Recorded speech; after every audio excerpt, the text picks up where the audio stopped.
Welcome. Today we're going to be discussing the technique Twirling Wings and how to relate it to other elements of the American Kenpo system. So keep in mind that this is not a full comprehensive list, far from it, and it is not family groupings. The better way to think about it is that we're just going to be exploring some different avenues so that you can draw some relationships together with some of the motions that are inside this technique. So with that said, let's talk about applying the concept of category completion to the two major circles of this technique. So let's start out with that, those two major circles, and talk about the variations and start applying it to the technique itself. So if we look at Twirling Wings, what's happening here? We have these two major circles, inward and inward. They're on the horizontal, and they're in reverses to one another. So what are some of the options, or how can we apply category completion here? Well, rather than doing circles, we can do a circle or a line in a circle. We can do a circle and a line, or we can do a line and a line, depending upon their executed. But keep in mind what's going on here. We're applying two arms, and we're doing them on a horizontal. Let's start expanding this category a little bit. And let's talk about how to do it on a different plane and with a different number of limbs.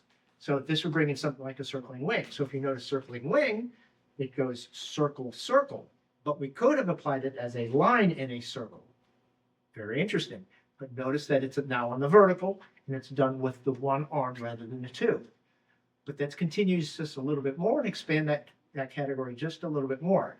So what happens after this? Well, if you'll notice what we're doing, we have a short range weapon, and then we're continuing that circle and then expanding this out into a long range weapon. Very interesting. Okay, so we could apply this differently. Let's say something like a conquering shield. I'm going to leave out the legs just so we can concentrate on what's going on here. If we get to this point, what happens? We could apply this as a circle in a circle, or we could apply it as a line in a circle, just like we did in circling wing. But the interesting part here is what happens with that continuation. If you notice what we did in circling wing is we continued that circle. What else can we do to a circle? You can reverse a circle, and that is what this technique is showing you how to do. To follow up those two with that reversed circle rather than the continuation of the circle.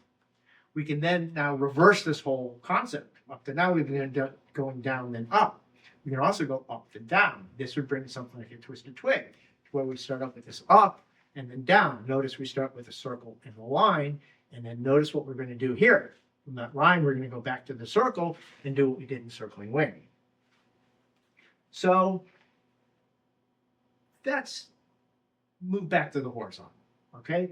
This will bring something like a triggered salute to where as they begin to push us, what are we going to do here? Similar to what we've been doing up to now, we can start with those circles and lines. We can start out with the same hand, do a circle, followed by a line, and then notice what we're doing. We're now expanding that into that circle here with that same hand. Very similar to what we did on the vertical version of those techniques, and we're moving it to the horizontal. Now let's change the zone of action, just kind of like we did with the previous ones. This will bring in something like a gripping talon. If you'll notice what we're doing here is we're going to be doing these motions at this point, but notice the beginning of it. Rather than putting that circle at the end, we can put it at the beginning here and then do those circles and lines and then repeat what we did with triggered salute now on the outside of the left rather than the outside of the right. So now that we've gone through verticals and horizontals of this, let's combine the two. We still have diagonals.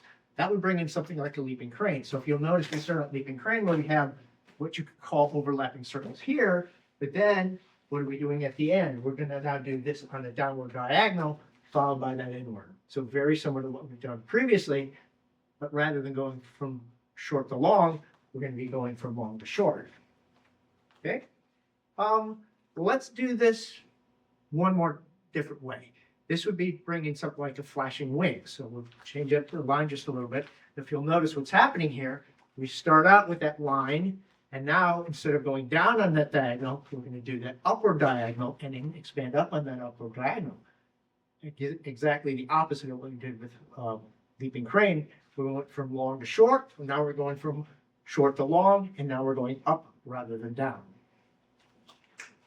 So in review, what did we do with this technique? We started out with category completion of the overlapping circles of the major parts of this technique, and then showed you how to do some category completion on it, and then start expanding upon that category as we started to go. Hope this video helps you understand the American Kenpo system just a little bit better. Thank you very much.